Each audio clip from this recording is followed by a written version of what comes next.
우리 옆 사람하고 축복 인사 나누겠습니다. 주는 그리스도시요 살아계신 하나님의 아들이십니다. 오늘부터 로마서를 시작하겠습니다. 지난주까지 요한복음을 끝을 내고 그 다음이 중요한 겁니다. 예수님이 사도들을 부르시고 70인을 부르시고 갈릴리 호숫가 혹은 감람산에서 하나님 나라의 일, 미션을 맡기시고 그 다음에 마가의 다락방에서 교회의 시대를 열게 했습니다. 이 교회를 통해서 하나님은 지금도 그때나 지금이나 하나님의 나라, 그의 일을 이루어 가고 있습니다. 오늘 이 로마서는 요한복음보다 훨씬 더 일찍 지어진 성경입니다. AD 예수님 오신 이후 57년경에 작자는 미상이라고 하지만 글의 내용을 볼 때는 사도 바울이라고 추정하고 있습니다.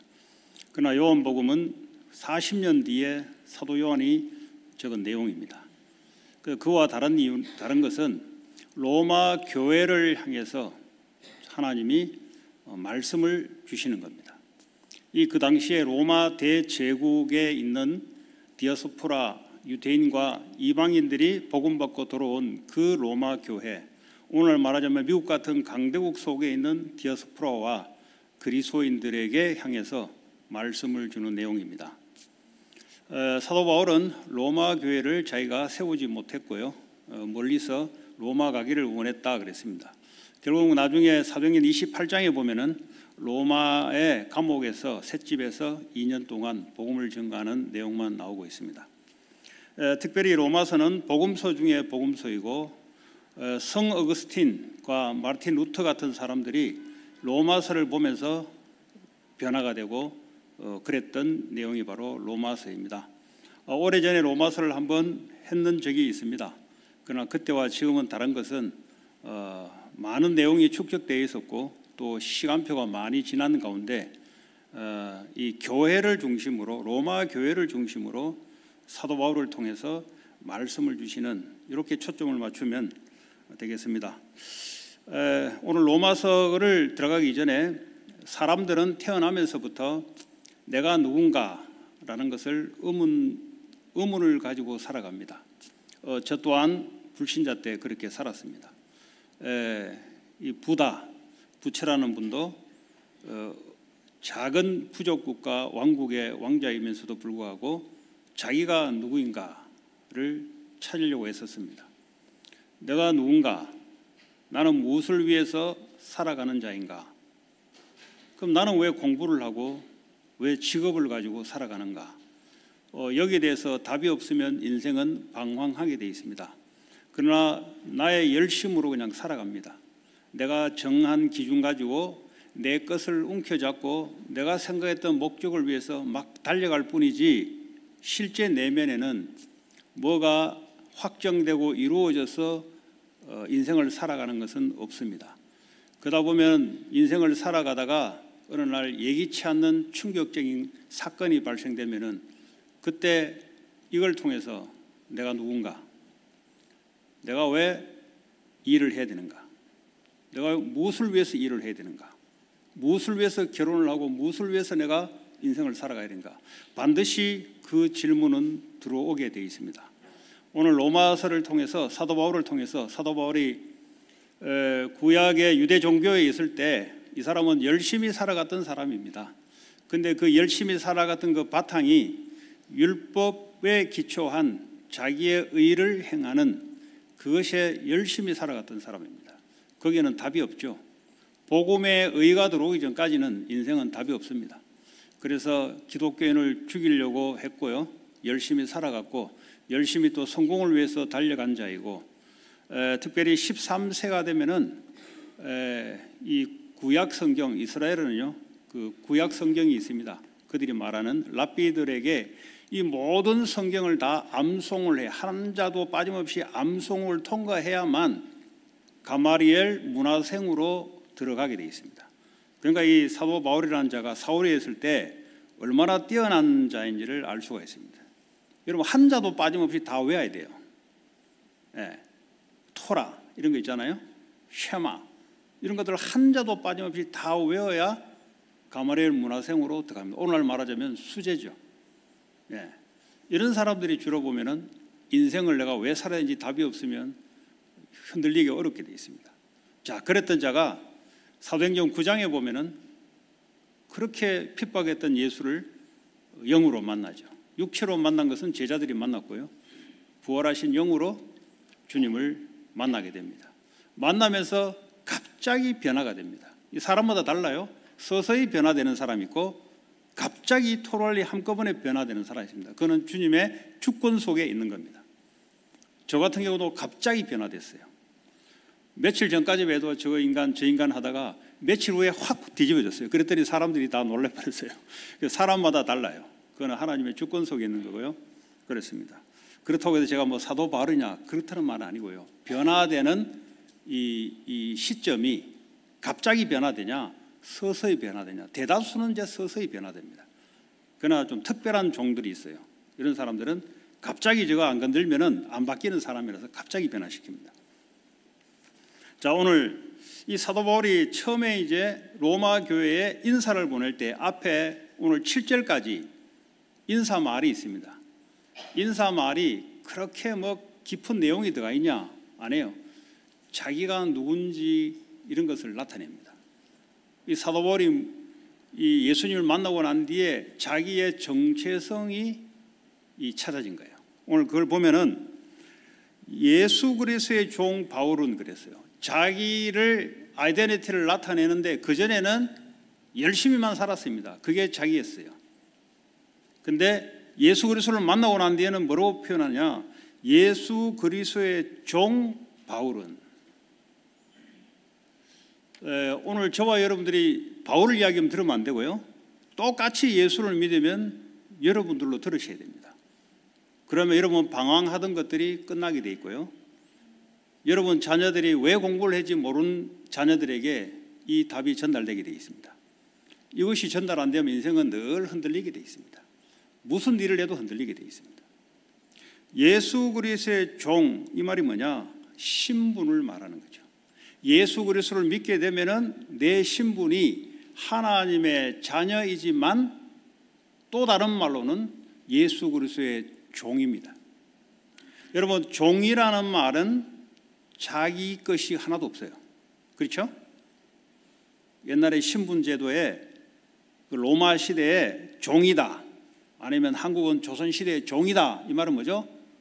자기 것이 없어요. 누구에게 달려있냐? 그 주인에게 생사권, 죽고 사는 것이 거기에 달려있고요. 팔 수도 있고 살 수도 있어요, 종은. 그래서 오늘 바울은 자기의 신분이 누구냐? 그리스도의 종이다 하는 거죠. 그 말은 뭐죠? 자기 주장이 없어요. 이 근거가 어디냐? 예수 그리스도께서 십자가에 죽을 때 나의 옛사람, 내가 인생에 하나님으로 살아왔던 그 나, 십자가에 같이 못 박혔다는 거죠.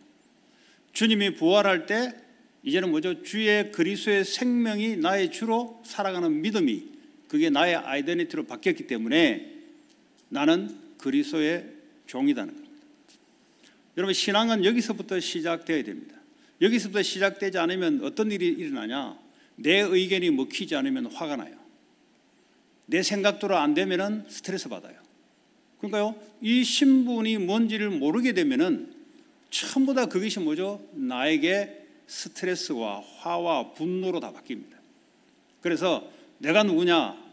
나는 그리스도의 종이다. 근데 여기 대해서는 어그리할 사람 별로 없는 것 같아요. 왜냐? 내가 종이라고? 내가 종이라고? 나는 예수 믿는 게 종으로 살려고 난 믿는 게 아닌데? 난 떵떵거리려고 살려고 믿는데? 그때부터 고통이 오기 시작합니다. 예수 그리스도를 똑바로 알고 믿으셔야 됩니다. 나는 누구냐? 옛날에 나는 십자가에 죽어버렸어요. 진짜 나는 누구냐? 그리스도가 나의 주인된, 나는 그 종된 나다는 거죠. 이 정체성이 똑바로 갖고 있으면 계속해서 응답이 오기 시작합니다. 그런데 이게 시작이 틀려버리고 교회를 계속 다니면 이것도 문제고 저것도 문제고, 내 생각대로 안 돼도 문제고, 내 느낌대로 안 돼도 문제고, 다른 사람이 응답 많이 받는 것도 문제고 안 받는 것도 문제고, 모든 것을 문제화 시켜버려요. 그래서 신앙생활은 참으로 간단하면서도 참으로 복잡한 겁니다. 그래서 오늘 저와 여러분들이 나는 예수 그리스도의 종이다, 이 은혜가 여러분 속에 들어가게 되면은 주장할 게 없어요. 종이 뭐 주장합니까? 그럼 주님께 물어보면 돼.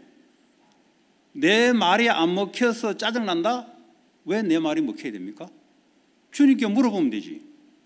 주님께 물어보면 응답이 오잖아요. 그러니까 이게 이제 신분이 안 되니까 신앙생활이 안 되죠. 신앙생활뿐만 아니라 세상의 직장에서도 어려워져요. 왜 저 상사가 저런 말 하지? 나하고 안 맞는 말을 자꾸 거스른 말을 자꾸 하지? 이게 뭐가 안 돼 있냐? 내가 누군지가 안 돼서 그렇습니다. 진짜 내가 신분이 있는데 내 신분을 몰라서 그렇습니다. 남성분들, 여성분들 직장생활 하시는 분들 잘 알 거예요. 제일 어려운 게 뭐냐? 사람이 제일 어렵습니다. 왜 사람이 제일 어려운지 아세요? 내가 그리스도의 종이다는 것이 안 돼 있어서 어려운 겁니다. 그게 돼 있으면 직장생활이 어려운 게 아닙니다. 제일 어려운 게 위에 사람이 제일 어렵죠. 또는 밑에 놈이 기어오르는 게 제일 어렵죠. 아니면 옆에 동료 경쟁하는 게 어렵죠. 왜 그러냐? 내가 누군지 몰라서 그렇습니다. 내가 그리스도의 종이면 그게 문제가 되지 않습니다, 여러분. 자, 그리고요, 나 바울은 사도로 부르심을 받았다 그랬어요. 사도로 받았다. 사도는 뭐죠? 하나님이 보내신 자. 요즘은 이제 사도권이 없어요. 신사도 해가지고 이상한 단체가 나타나서 사도권이 없어요, 이제는.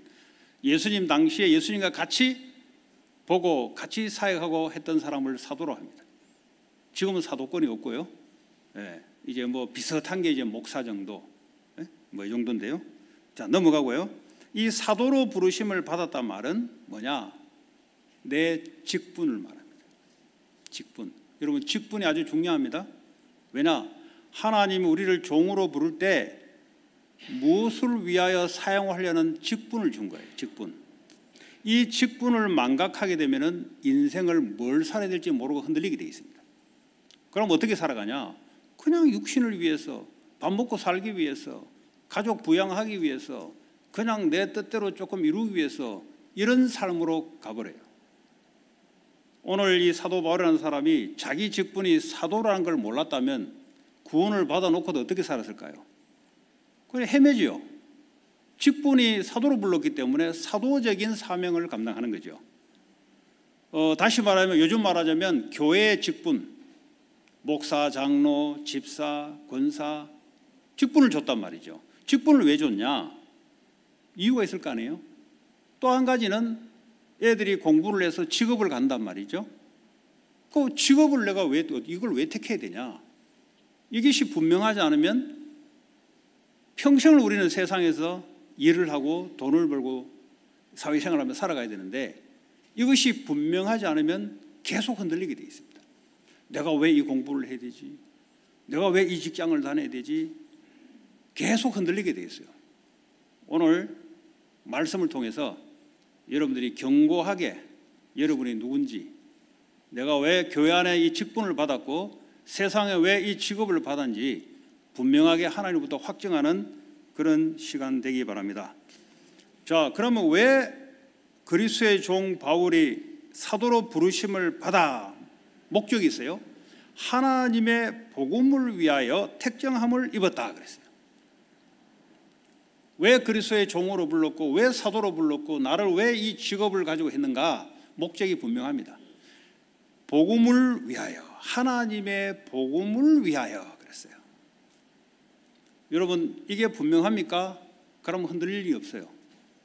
내가 누군지, 내가 왜 이 직분과 직업을 갖고 있는지, 뭘 위해서 하나님 나를 불렀는지, 이것이요, 사도 바울은 분명히 했기 때문에 어떤 핍박에서도 흔들림이 없었어요. 여러분, 사람이 흔들린다는 말은 뭡니까? 이것이 안 돼 있으니까 흔들리는 겁니다. 다른 것 때문에 흔들리는 거 아니에요. 여러분, 그 로마 시대에 아주 악랄한 왕이 있었습니다. 여러분은 역사적으로 잘 알겠지만 로마의 인류의 큰 빅 화재가 파이어가 3번 일어났어요. 3번. 그 중에 하나가 로마 대화재 사건. 또 뭐 일본에서 일어난 대화재 사건 있잖아요. 그래서 조선인들을 불을 질렀대서 핍박했던, 이 로마도 마찬가지입니다. 대화재가 일어나니까 이 왕이 어떻게 했는가? 요것들이 기독교인들이 불을 질렀다 해서 그때부터요 100년 이상을 핍박한 거예요.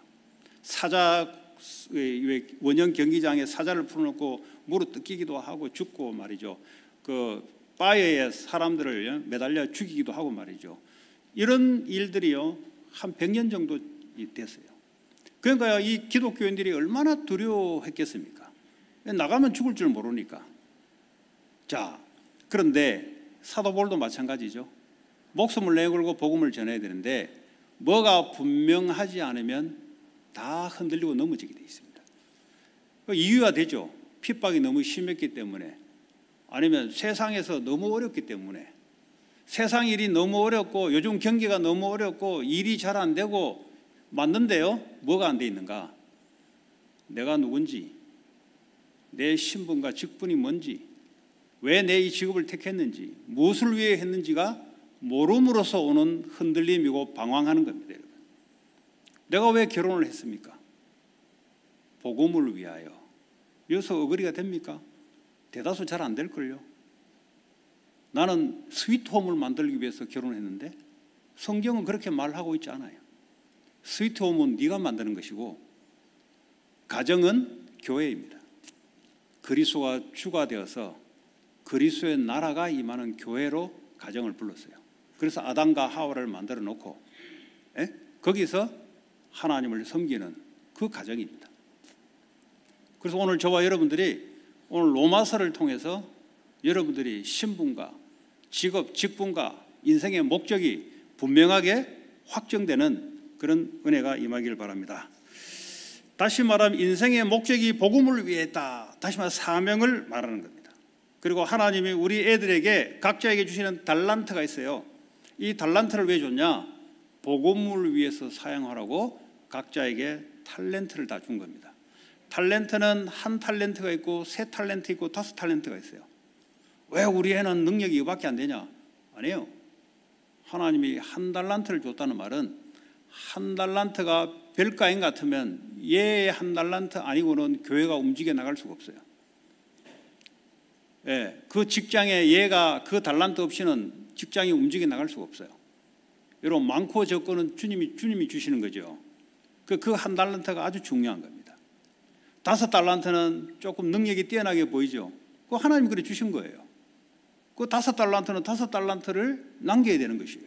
중요한 거는 주님이 주신 것을 주를 위해서 남기는 게 중요한 거지, 왜 내가 이렇게 작게 줬냐, 왜 나에게는 이렇게 많은 걸 줬냐, 그거는 자기가 누군지 몰라서 그래요.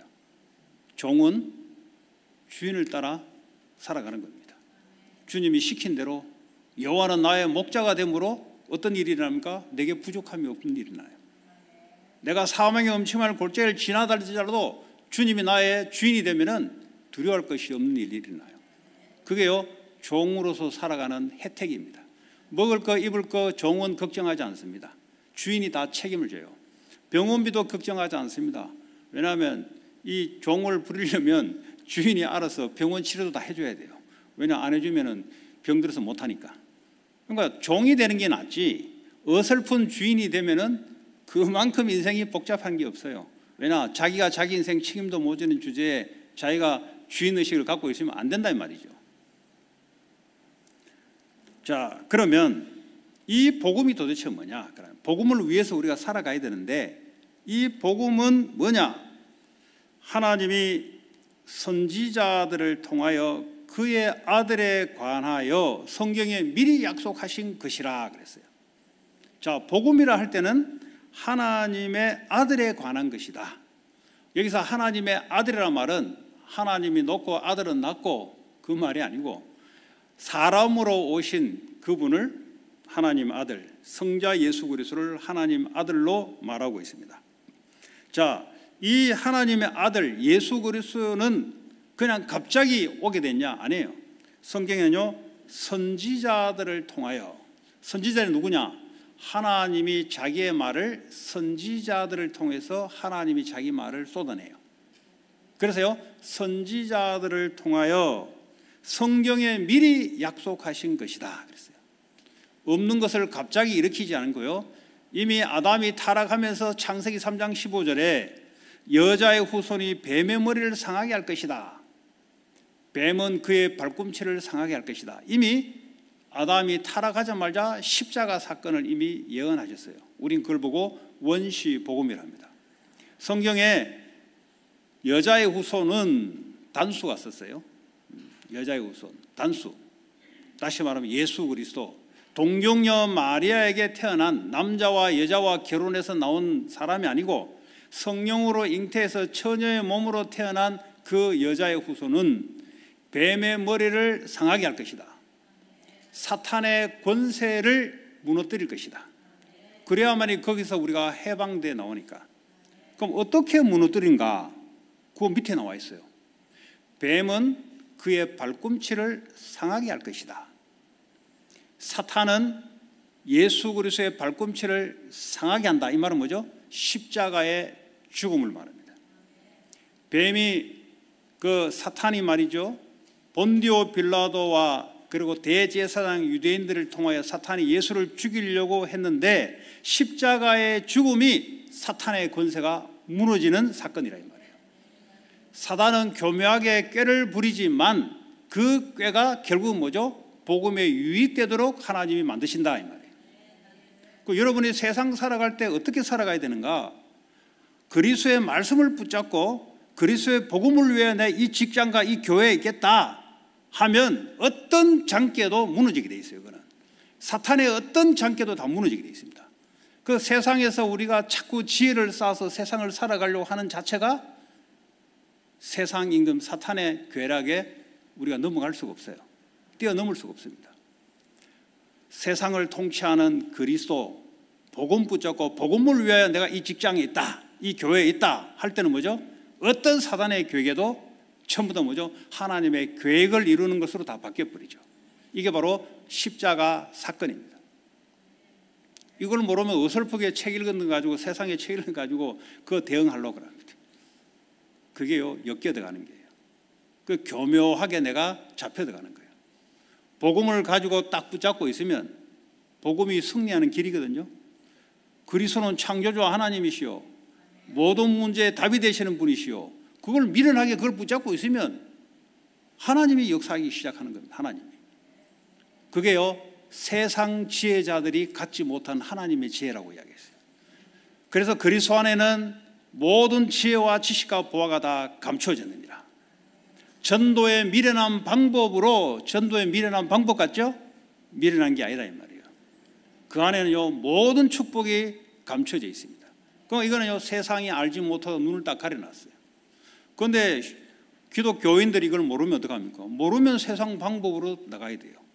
세상의 지식을 공부해야 되지만 세상 방법, 그 지식, 지혜를 배워서 나가야 됩니다. 그러면 어떻게 됩니까? 그거 잡히게 돼 있습니다.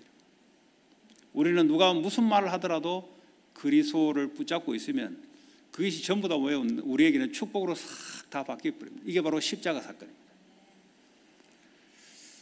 자, 하나님의 아들이 도대체 그럼 뭐냐? 그 아들에 관하여 말하면 육신과 신성, 영 두 가지로 그 아들에 대해서 말할 수 있는데, 아들의 육시로는 다윗의 혈통에서 나셨다 그랬어요. 다윗의 후손으로 나왔다 이 말이에요. 다윗은 뭐죠? 왕족입니다. 왕족. 유다 지파의 왕족.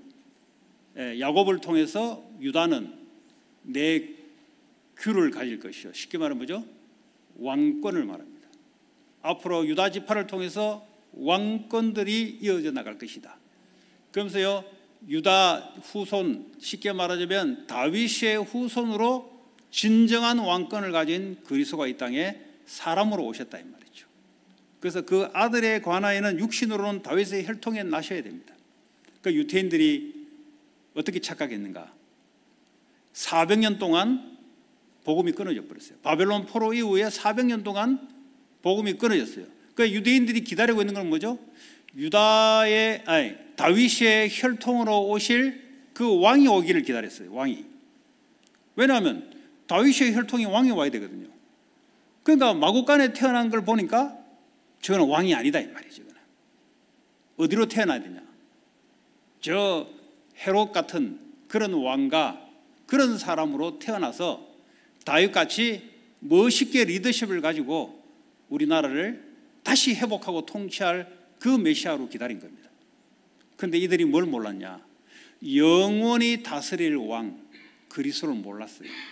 메시아를 기대했지만은 그분이 어떻게 오는지를 몰랐어요.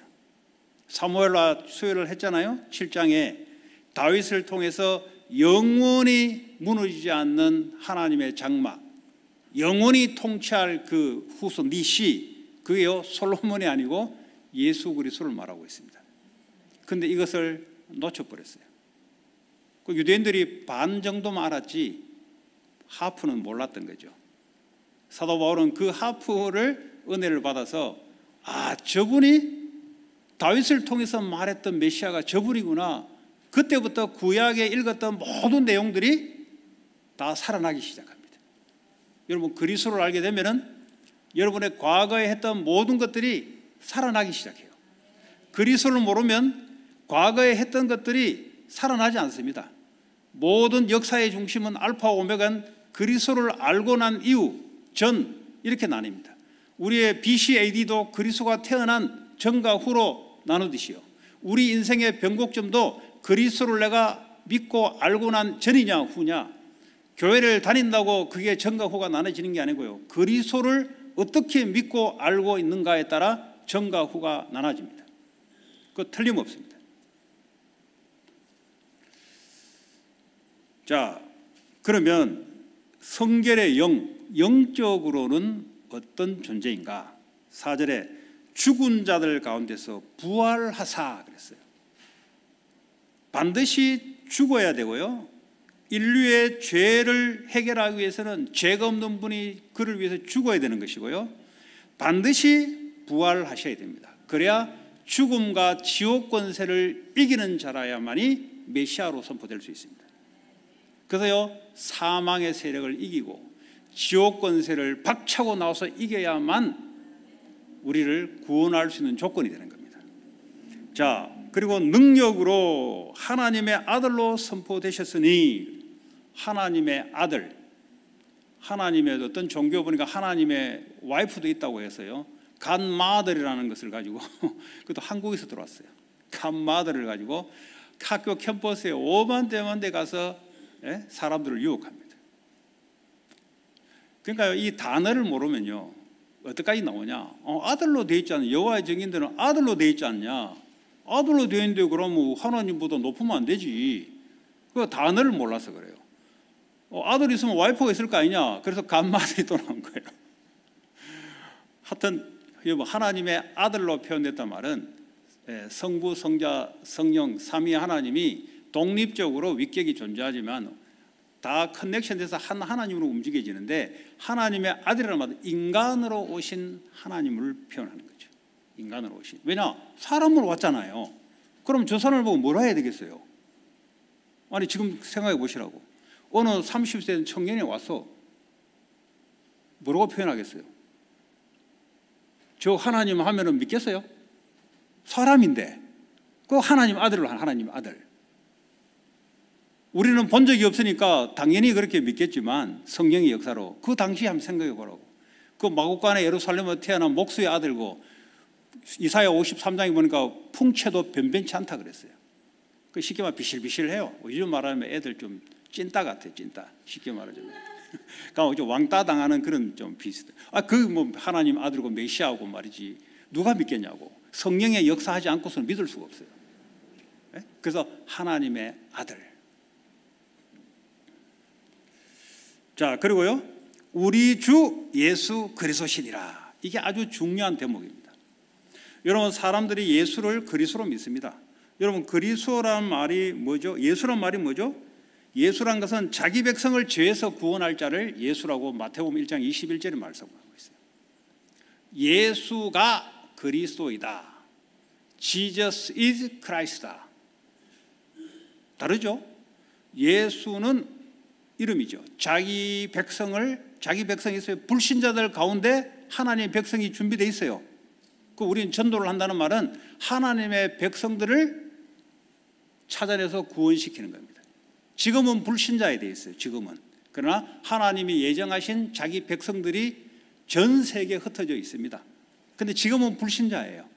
그 사람을 찾아서 하나님의 백성으로 만드는 걸 보고 전도 선교라 그래요. 그거는 하나님의 전적인 주권적인 사업이고 하나님의 성령의 인도함을 받아야만, 성령의 역사가 있어야만 가능한 일입니다. 자, 그러면 그리스도라는 것이 뭐냐? 그리스도는 기름 부음 받은 자의 직분을 말하죠. 구약에는 선지자, 제사장, 왕 세 직분에게 하나님이 기름을 부었다는 말은 뭐죠? 이 세 직분을 통해서 하나님이 일을 하신다 이 말이에요. 다윗을 왕으로 세웠을 때 다윗의 힘으로 한 게 아니고요, 하나님이 다윗을 통해서 하나님이 왕권의 일을 하신 거예요. 그걸 보고 기름 부음 받은 자, 직분을 말하죠. 그런데 여기 그리스도는 참왕, 참선지자, 참제사장. 과거에 구약되어 있었던 제사장들은 죄를 범해요. 지가 제사장이기도 하면서 죄를 범하고, 다윗도 지가 왕이 되면서 바세바를 성적으로 범하기도 하고 사람을 죽이기도 하고, 그거 가지고는 구원자는 될 수 없어. 그림자와 표현을, 앞으로 오실 예수를 설명을 해줄 수 있지만, 그러나 진짜 왕, 진짜 제사장, 진짜 선지자가 그게 바로 그리스도라는 직분입니다. 그 이로는 제사장이 필요가 없어요. 왜냐? 참 제사장, 참 왕, 참 선지자가 왔기 때문에. 그거는 다 믿어야만 구원을 받습니다. 그죠? 예수님이 그리스도라고 믿어야만 구원. 그 믿음도 우리에서 나온 게 하나님 은혜로 나온 것이고, 그 다음이 중요해요. 그 다음이 뭐가 중요하냐? 그 그리스도가 우리의 주가 되시는가? 그러니까요, 교회 다니고 예수 믿으면 예수님이 나의 구원자라는 건 다 믿어요. 안 믿는 사람도 있겠지만. 그러니까 그 다음부터 왜 신앙생활이 안 되는가? 그분이 나의 주가 되시는가? 거기서 판가름이 나기 시작합니다. 여러분 지금 갈등하는 거, 그리스도가 주가 된 거 맞습니까? 그럼 풀리기 시작합니다. 내가 주가 되니까 갈등이 일어나기 시작하는 거예요. 내가 지금까지 살아왔던 경험, 지식 가지고 판단하니까 계속 헷갈리는 거예요. 근데 내 지식 가지고 판단하는데 나중에 아니에요. 그러니까 인생이요, 계속 꼬이는 겁니다. 왜 꼬이는가? 교회 다녀서 꼬이는 게 아니고요, 예수를 안 믿어서 꼬이는 게 아니고요, 그리스도를 나의 주로 받아들이지 않는다고 있는 거예요. 그래서요, 예수가 그리스도이며 나의 주로 믿어야 되는 겁니다. 그런데 나의 주는 빼버려요. 마태복음 16절에도 주는 그리스도시요 살아계신 하나님의 아들이십니다. 도마가 예수님을 보면서 뭐라고 했습니까? 나의 주, 나의 하나님. 끝난 거예요. 그건. 여러분, 그 고백이 나와야 여러분의 인생 문제가 끝납니다. 교회를 다니면서 그리스도를 믿고 구원을 받았는데 그분이 나의 주가 되지 않는다. 계속 갈등입니다. 계속 내 머리를 써야 돼요. 내 능력을 발휘해야 돼요. 그럼 어떻게 되냐? 나는 틀린 나입니다. 나의 진짜 나가 누구냐? 갈라디아 2장 20절에 나는 그리스도와 십자가와 함께 죽었고 주님이 내 안에 사시는 것을 믿는 믿음 안에 살아간 것이 그게 진짜 나예요. 여러분, 나의 아이덴티티가 어디냐? 그리스도를 주로 믿는 그것이 나란 말이에요. 내가 인생의 과거에 주인 됐던 경험, 지식, 이거는 가짜 나예요. 그거는 십자가에 죽어서 나예요. 마귀는요, 거짓말장의 압이 아닙니까? 계속해서 여러분들을 거짓말로 몰아가고 있어요. 틀린 나를 붙잡고 있으니 그거는 나가 아니라니까요. 진짜 나는 그리스도가 나의 주가 되는 것이 진짜 나예요. 그래 되면은 여러분들이 성경적인 응답이 오기 시작합니다. 다윗이 받았던 응답이 오고요, 요셉이 받았던 응답이 오고요, 초대교회가 받았던 응답. 왜냐하면 똑같습니다. 롤십. 이것이요, 뿌리 내려야 돼요. 뿌리. 여호와는 나의 목자가 되시니, 여호와가 나의 산성이 되시니, 여호와가 나의 방패가 되시니, 여호와가 나의 치료자 되시니. 이게 전부 뭡니까? 그리스도를 롤드로 믿는 믿음에서 나오는 고백이에요. 그러니까 어떻게 합니까? 그리스도가 주인된 그 인생은 주님이 막아주는 거죠. 주님이 치료자 되는 거죠. 주님이 승리자가 되는 거죠. 근데요, 내가 주인 되다고 움직이기 시작하면은 계속 실패를 합니다. 세상에 일이 이루어져도 계속 그 사람 무너지게 돼 있어요. 왜냐? 불신앙, 세상 임금 어떻게 이길 겁니까? 내가 이길 정도 힘이 있으면 괜찮죠. 근데 나는 못 이겨요. 그래서 우리를 완전히 토럴리 어떻게 받게 되냐? 주님이 나의 주가 되신다. 가정에도 우리 가정의 주님이 누구냐? 그리스도가 주가 되신다. 그래버리면 해석이 달라지기 시작해요. 왜 이 사건을 하나님이 허락하셨는가로 기도 내용이 그때부터 기도가 바뀌기 시작해요. 그전에는 내가 주인 됐을 때는 이거 주십시오, 저거 주십시오, 왜 이 문제를 내게 허락했습니까? 계속 이렇게 질문합니다. 그런데 그리스도를 주로 바뀌기 시작할 때부터 기도가 달라지기 시작해요. 그건 응답받는 기도로 바뀝니다. 하나님, 왜 이 문제를 나에게 허락했습니까? 왜냐면 주님께 물어보는 거잖아요.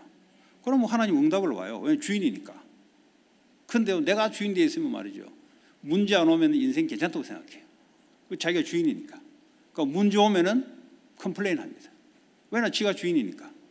그걸 종교생활 벗어나야 돼요. 주님이 나의 주가 되어야 됩니다.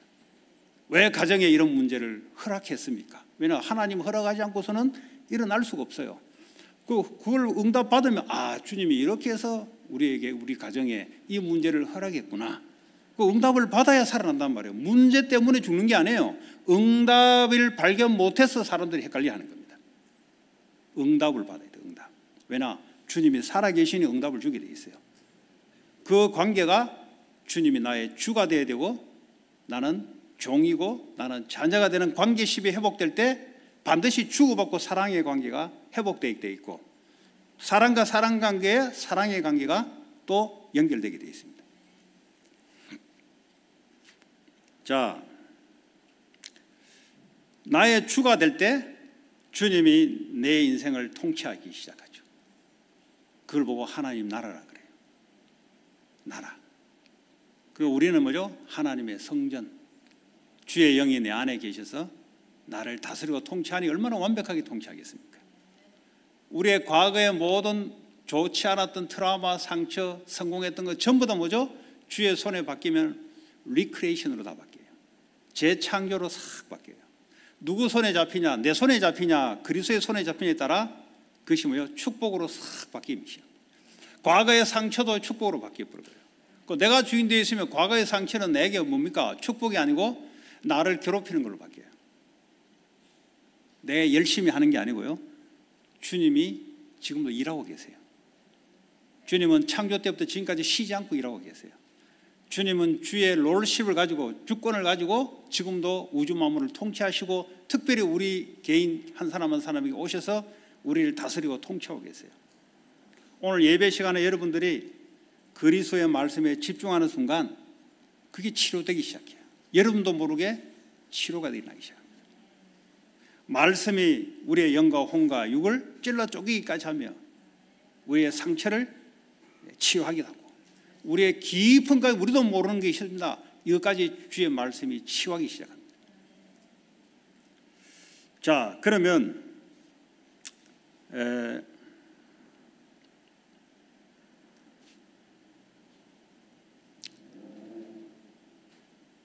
자, 세 번째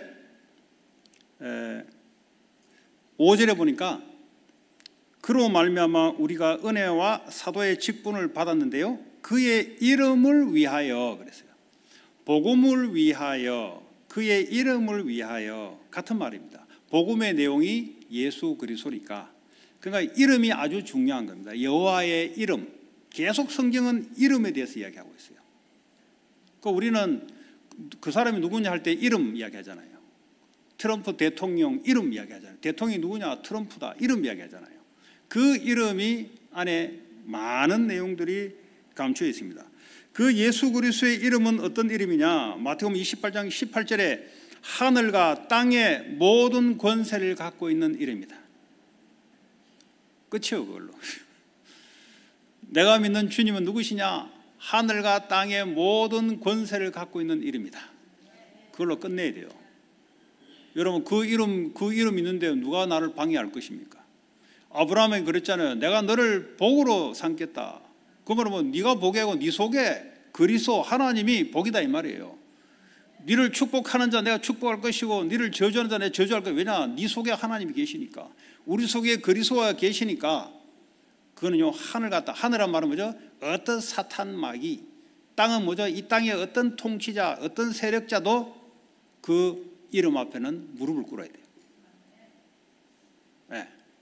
그것이요, 우리가 가지고 있는 신분과 권세입니다. 빌립보 2장 10절에 보니까 모든 무릎을 예수의 이름에 꿇게 한다 그랬어요.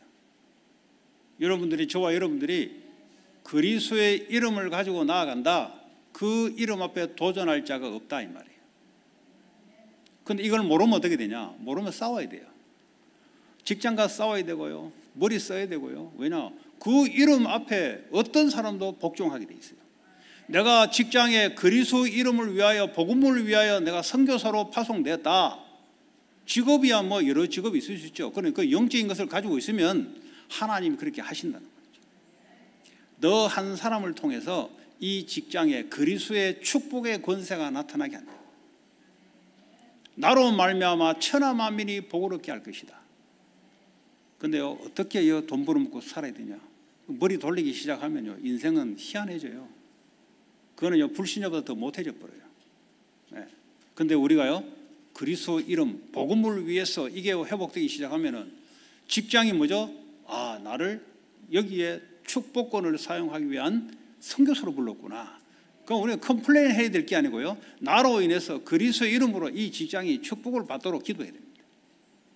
근데 겨우 먹고 살기 위해서, 겨우 진급하기 위해서, 그럼 우리가 자기가 누군지를 모르고 있다는 거지. 여러분 야곱 아시잖아요. 야곱이요, 애굽의 대제국 애굽의 바로 왕에 가가지고 지팡이 짚고 가가지고 뭘 했습니까? 바로 축복 기도를 했어요. 왜냐하면 축복 기도는 맞으니까, 여호와의 이름으로 축복하면 역사하는 게 맞으니까 한 거예요. 육신적으로 볼 때는 가당찬 일이죠. 대제국의 황제입니다. 황제. 그도 시골 노인이에요. 노인. 시골 농사년 목동하는 노인이에요. 노인이 가가지고 허리 꾸부장하게 가지고 축복한다? 실제 축복하는 게 맞는 거예요. 어떤 사람도요, 하늘로부터는 축복을 받아야만 살 수 있는 겁니다. 이 땅에 있는 육신의 축복 가지고는 살 수 없게 만들어졌어요. 그래서 하나님, 우리를 하나님의 형상으로 만들어진 겁니다. 하나님의 형상이란 말은 하나님이 진짜 우리 속에 들어와서 우리를 형상을 통해서 하나님이 나타나도록 만들어졌다 이 말이죠. 그리스도 이름을 사용해서 그리스도가 우리를 통해 나타나도록 만들어졌다 이 말이죠. 자, 그 이름이 임마누엘이라 하리라 그래. 마태복음 1장 23절에 그리스도의 이름이 임마누엘이다. 이 말은 뭐죠? 우리와 함께 하신다는 거죠. 하나님의 형상으로 지은 거예요. 하나님의 함께 하신 존재가 죄로 말미암아 하나님이 떠나버렸죠. 하나님의 영이 떠나버렸어요. 그러니까요, 그리스도께서 오셔서 우리 속에 함께 하려고, 또 교회와 함께, 우리 개개인이 그리스도와 함께 하면서도 모이는 전체에 또 함께 하는 겁니다. 마태복음 18장 20절에 그리스도 이름으로 모이는 곳에 함께 하겠다 그랬어요. 그러니까요, 두세 사람이 모이는 거예요. 그리스도는 모일 때요, 그게 하나님의 역사예요. 직장에서는 뭡니까? 두세 사람이 내 이름으로 모이는 곳에 하나님이 함께 역사하는 거예요. 그때 뭡니까? 하나님이 역사하니까 그 직장이 하나님 나라의 축복으로 바뀌기 시작합니다. 여러분, 의미를 알고 있어야 됩니다. 여러분 때문에 직장이 살아나야 되는 것이, 그게 하나님이 주시는 축복이에요. 근데요, 어릴 때부터 교육이 부모로부터 어떻게 하면 먹고 살 것인가? 당연히 먹고 살아야 되죠. 그게 계속 애들에게 각인되면 어떻게 됩니까? 나중에 사회생활 하면요, 육신을 위해서 살게 돼 있어요. 그러니까 육신을 위해서 살면 어떻게 되는가? 영적인 이 축복을 모르고 세상의 노예가 되어버립니다. 그런 거는 반복하면 안 돼요. 그죠? 오늘 저와 여러분들이 로마서 시작하는 쯤에 하늘로부터 큰 축복을 받기를 바라고, 은혜를 받기를 바랍니다. 자, 그러면 오늘 로마서 1장 6절에 보니까 너희도 그들 중에서 예수 그리스도의 것으로 부르심을 받은 자다 그랬어요. 우리는 그리스도의 소유입니다. 내가 내 것이 아니고요, 그리스도의 것이에요. 주님께서 피를 흘리고 죽음을 통해서 우리를 속량 사셨어요. 그리고 나는 이제 내 몸은 그리스도를 위해서 사용될 몸이지, 내가요 타락하기 위해서 내 인생을 즐기기 위해서 살아가는 존재가 아니고요, 그리스도의 것으로 바뀌었어요. 내가 내 인생을 주장 못하게 되었어요. 이제는 여러분의 인생을 주장해도 안 먹히게 되어 있습니다.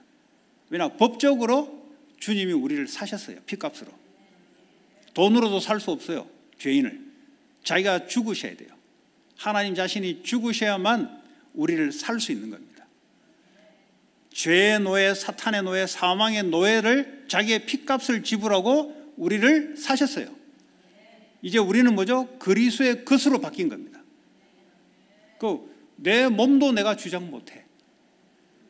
질병도 내가 주님이 주장해야 돼. 그죠? 자, 그러면서 오늘 7절은 뭡니까? 우리 아버지와 주 예수 그리스도로부터 은혜와 평강이 있기를 원하노라.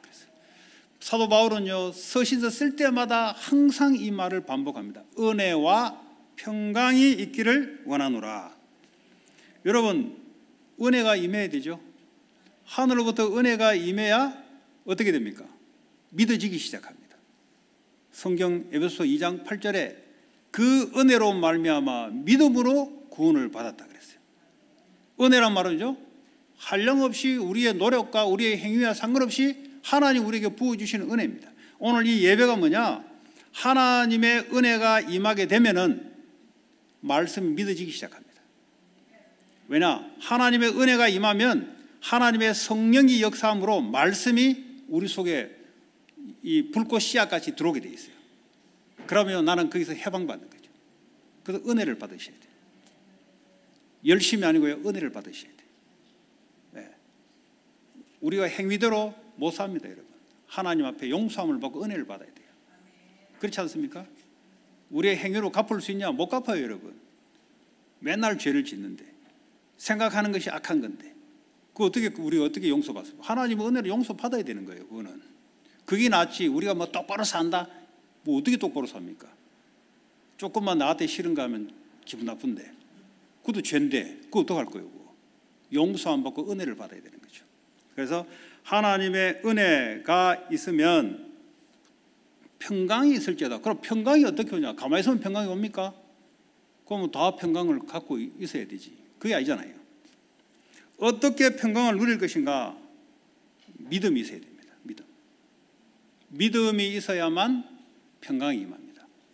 그리스도가 나의 주로 되는 믿음이 들어가야만 나는 평강이 임하는 거예요. 왜냐하면 예수님이 이사야 9장 6절에 예수 그리스도는 평강의 왕이시다. 하나님 그리스도에게 평강이 있는 거예요. 내가 그분을 전적으로 믿으면 그 평강이 우리에게 임하는 거죠. 이사야 53장 5절에 보니까 예수님이 징계를 받음으로 우리는 평화를 누렸다 그랬어요. 그 말은 뭡니까? 우리의 인생의 모든 것들 주님께 맡기면 평화가 우리에게 오는 거예요. 조건이 항상 뭐죠? 믿음입니다. 믿음 이전에 은혜가 임해야 돼요. 그러면 로마서 14장 17절에 하나님 나라는 하나님의 평강이 임한다 그랬어요. 하나님 나라는 말은 그리스도께서 나를 주로 통치하는 나라가 임하면 joy, righteousness, peace 이게 선물로 우리에게 오는 거예요. 그러면 중독자들, 우울증, 조현병, 정신분열이잖아요. 귀신 들린 게 정신분열이고요. 어떤 것도 하나님의 평강과 기쁨 앞에서는 붙어 있을 수가 없어요. 그 방법이 뭐냐? 고린도 10장 4절 5절에 우리의 견고한 진 상관없어요. 그리스도께 복종되면 무너지기 시작합니다. 그래서 그리스도가 빼버리면 신앙생활이 안 되고요. 응답도 안 돼요. 오직 그리스도 그 한 분에게 집중되면은 그 어떤 것도 이길 게 없어요. 우리의 어떤 연약함도 상관이 없어요. 왜냐? 우리의 연약함이 그리스도를 못 이겨요. 그 말은 뭐예요? 그리스도가 우리를 통치한다는 거죠. 결론적으로 우리는 마태복음 10장 12절에 복음을 위한다는 말은 평강을 전하는 자다 그랬어요. 그 전도 보내서 뭐라 했습니까? 평안이 있을지어다 물어보라 그랬잖아요. 이 평안은 예수 안 믿으면 평안이 없어요. 예수 믿습니까? 이래 묻으면 기분 나빠하니까 평안이 있습니까? 물어보시라고. 그 예수님이 전도 방법이 그랬어요. 우리는 평안을 전달, 평강을 전달하는 자다. 자, 평강을 전달하는 자는 어떻게 됩니까? 마태복음 10장 10절에 보니까 의식주를 책임져 주겠다 그랬어요. 너희들이 인생 직업 갖고 하는 거 하나님의 복음을 위해서 보냈으니까 먹고 입는 거는 걱정하지 마라 이거죠. 그거 내가 다 알아서 하겠다는 거죠. 그래서 마태복음 6장 33절에 너희는 먼저 그 나라와 그 의를 구하라. 그래야만 이 모든 의식주는 내가 더해 줄 것이다. 한 주간도 복음을 위하여 택정함을 받은 자로 여러분 확정하시고 이 믿음을 가지고 하나님의 평강을 전하는 자로 한 주간 승리하는 저와 여러분 되기 바랍니다. 오늘 주신 말씀 붙잡고 합심으로 기도하겠습니다. 하나님 감사합니다. 오늘도 우리에게 복음을 위하여 택정함을 받은 자로 하나님의 평강을 전하는 자로 하나님 우리를 축복해 주시기를 원합니다. 최고의 축복된 한 주간 되게 하여 주시고 주님 역사에 주시옵소서. 예수 그리스도의 이름으로 기도합니다.